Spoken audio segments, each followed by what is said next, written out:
Good morning, I'm David Burns, Chairman of the English Business Council. I'm delighted to welcome Abdul Wahab Al-Halabi this morning. Good morning, Abdul Wahab, how are you? Hi, how are you, David? Good. Tell us a little bit about yourself, what you do. Thanks for having me on board first, David. It's a pleasure to be here.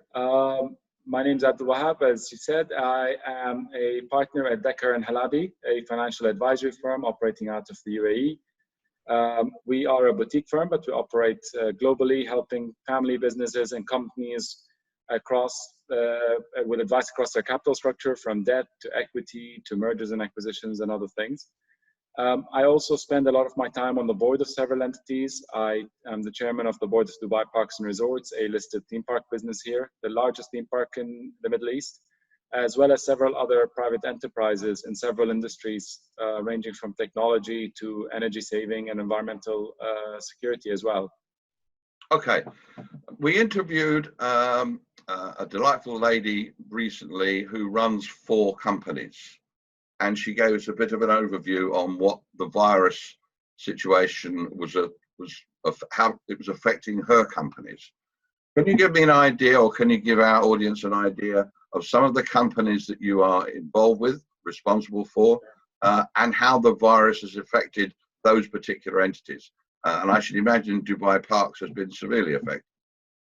Absolutely. So I'll give you an answer with two different types of companies. One set of companies that I'm involved with is in the consumer facing or services side. So Dubai Parks and Resorts, clearly. I'm an investor and chair the board of a medium-sized restaurant business here, as well as a small chain of gyms. So these businesses are all down in revenue by between 80% and 100%. Dubai Parks and Resorts has no customers whatsoever. It has 0 revenue. The restaurant business is doing some delivery, but nothing like before, and the gyms are shut and trying to make ends meet. And then I'm invested or involved with other businesses in the technology side, cybersecurity, and energy saving, and they're in a whole different world economically after the virus hit. On the consumer-facing side, I think we've got 2 issues. One is immediate, which we're all facing right now: cut costs, hoard cash, and don't pay anybody. And that will last you for the next few months, but at some point you have to, get your head out of the sand and say, so now what am I going to do? And the world has changed, and we're going through a lot of thinking about how each of these industries will change in the new world. Will it ever come back to what it was before as volumes in terms of dollar terms? And if it does, will it come back in the same way? Are people still going to come to theme parks? Are they going to eat in restaurants like they used to? Will they continue to be addicted to delivery, or is it somewhere in between? Everybody's doing gym classes on Zoom these days. Will they come back to the gym? Will they be too scared? Is it cheaper, more efficient, and from a time and cost perspective to stay at home? So those companies are all thinking about the implications of these changes that are happening and whether they're permanent. It's easy to say the world's changed, it's not coming back. But time and time again, people came back. Yeah. In 2009, we thought that was it. The world will never be the same again. 2012, nothing changed. Yeah. When we got caught out this time, we were caught out with our, excuse the language, but we were caught out with, our pants down in exactly the same way we were in 2008. Yes.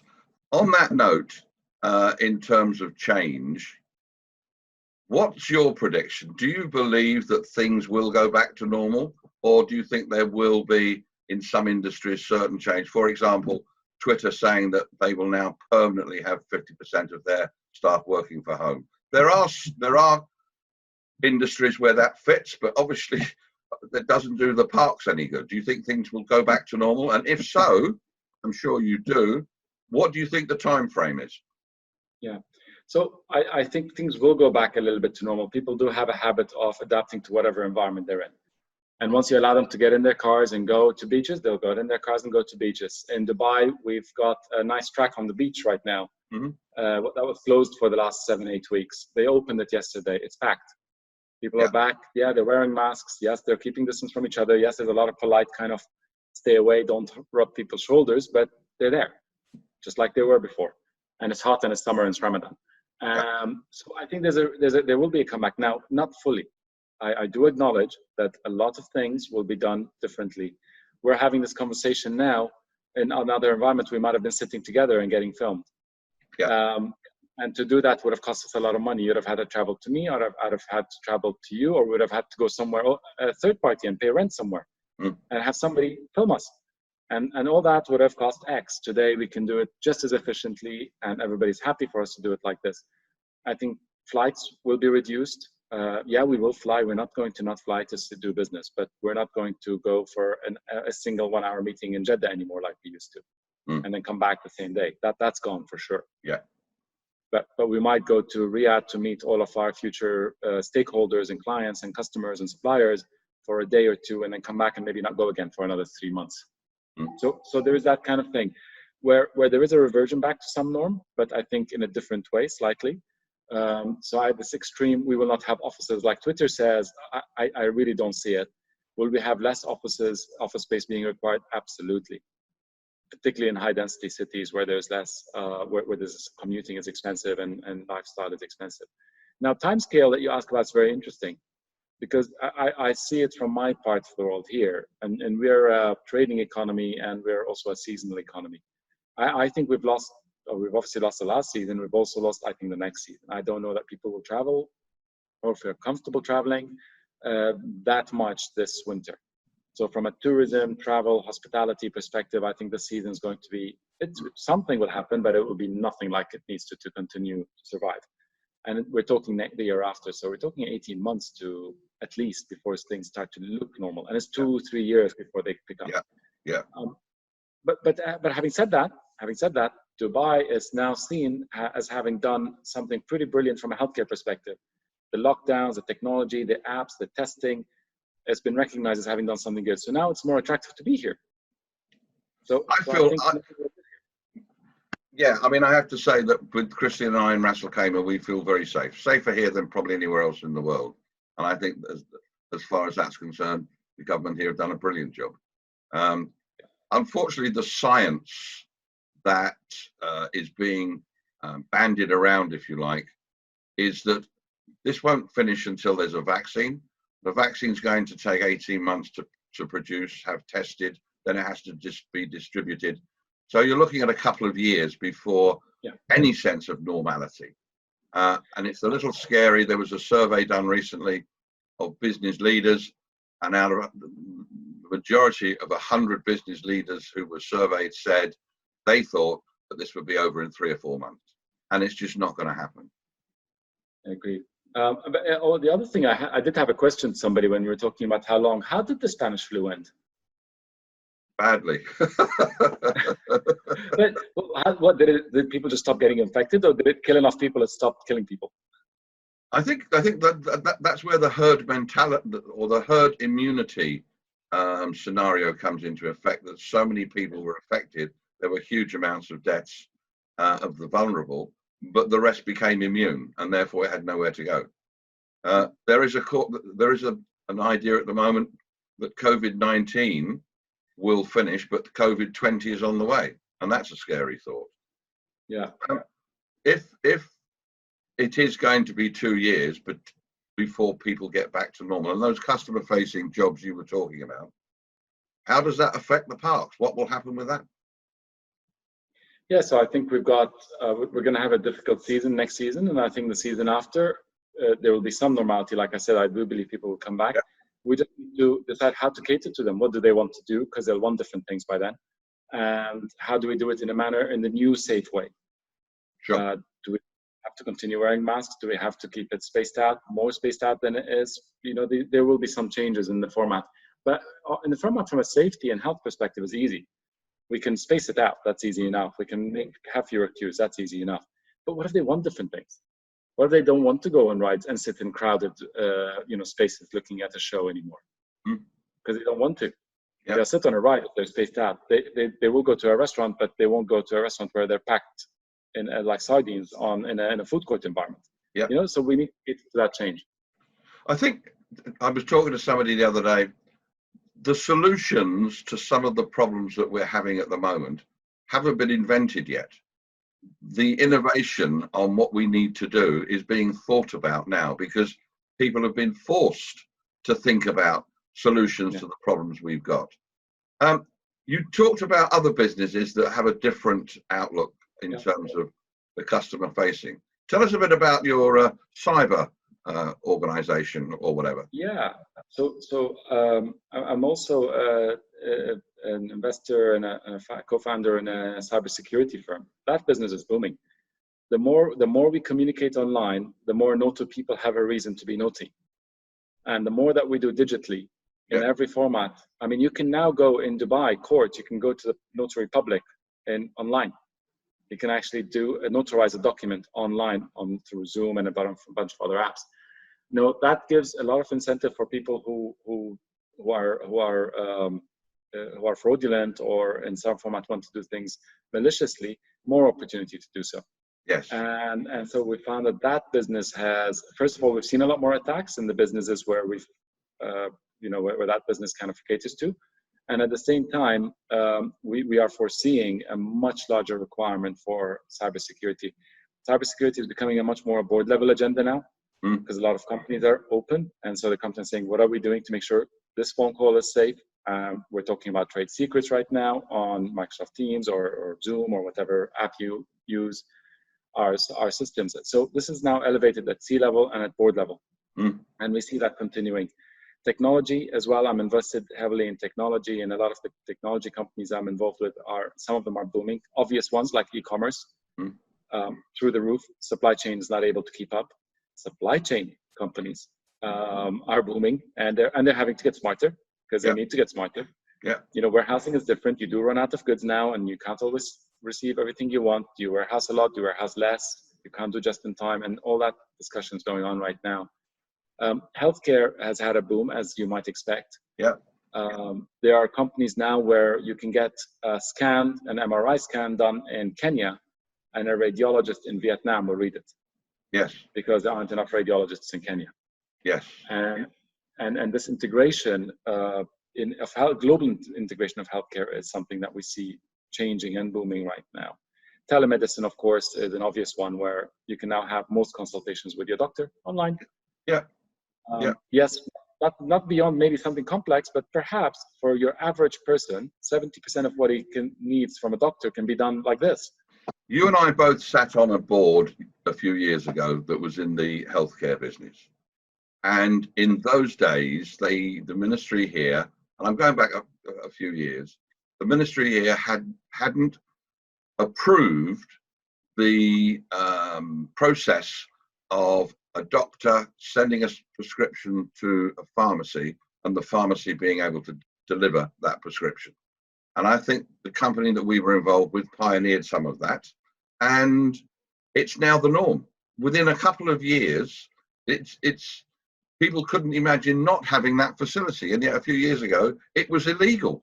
Now they've had to change, and I think that's going to be across the board. Yep, regulators are now adapting and perfectly happy to adapt right now, just because they don't have a choice. And these are the things that won't go back to normal. When you ask, what will not come back to normal, that's not changing. The digitization of so much of what we do day to day that before was unacceptable for regulatory reasons. Yeah. It was unsafe. It was unsocial to have your kids being taught on a screen. These things are going to not come back fully. And there's another thing. There was a very hard regulation to come over about schooling over the internet, and how that was not allowed. And then one company based in DMCC got a license to do that, but never took it anywhere because it was a startup and they hadn't quite got everything in place. Now everybody's doing it. It's what I don't know whether this bothers you, but what I do see, and we were talking about cybercrime and fraud and all of that, I do see that there's going to be an increase in the number of fraudulent universities online offering bogus online MBAs for people who've got enough money. Do you see that as something that might happen? Yeah, my view on these things, we've had these online type of degrees for a while now. My view on these things is quality will show eventually. If enough poor quality people come out of a particular place, within a few years, employers will brand it as a poor quality place. So yeah, you can pick up a fraudulent degree if you want, but very soon people will just know from the quality of people in general coming out with it that they're not very good. Yeah. So I think that will work itself out by itself. Okay. Sort of natural evolution almost. I think so, and I think so. And then eventually people do like brands, and people will say, "Oh, I did my LSE degree online instead of in person." No one will ask you that. Do you have an LSE degree or an Oxbridge degree or not? Yeah. And or do you have a John Smith University that set up in 2019 and is only virtual? Yes. And if enough patent makers and enough geniuses come out of that university, maybe it will become very famous like Oxbridge again. But that will take time. Yeah, it will. Okay, on a different note, the English Business Council is currently putting together what we're calling a post-pandemic preparedness initiative, where we're writing up a checklist, like an international aid memoir, of all of the things that we think people should be looking at in terms of what to do in the next few years to get ready for the new normality. Now, a good friend of mine, a futurist called Rohit Talwar, is in the process of publishing a book that's called Post-Pandemic Future. And I spoke to him yesterday, and we're going to collaborate on both books. How prepared, or do you think that the mindset at the moment is that people aren't thinking about getting prepared, or should they now be really thinking about what they need to do in the next couple of years?